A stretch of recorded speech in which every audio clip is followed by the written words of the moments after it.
ஒரு காலத்தில் 2 ஊருக்கும் பொதுவாக தான் ஒரு குளம் இருந்துச்சு. ஆனால் இங்கே பொதுனாலே யாருக்குமே பிடிக்காது. அதனால் தனக்கு கீழே இருக்கிறவன் சரிசமமாக தண்ணி எடுக்கிறத விரும்பாத தடையூர் மக்கள் அவங்கள தண்ணி எடுக்க விடாமல் தடுத்தோம். மீறி தண்ணி எடுத்தால் சிறுநீர் கழிக்கிறதும் ஒரு படி மேலே போய் அங்கே வர பொண்ணுங்களை கற்பழிக்கிறதுமா இருந்துச்சு. இவங்க பண்ண பாவத்தினாலேயே இவங்க ஊரில் மழை வராமல் விவசாயம் அழிஞ்சிடுச்சு. அதுக்காக இவங்க ஊர் பூசாரி கிட்ட பரிகாரம் கேட்டாங்க.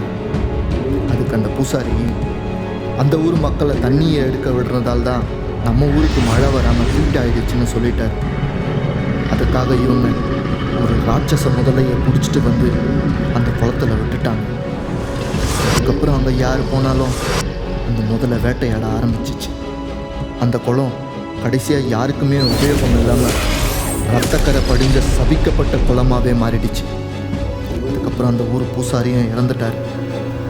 சில காலங்கள் அப்படியே போனாலும் பல பேர் இன்னும் அதை மனசில் வச்சுக்கிட்டே தான் வாழறாங்க.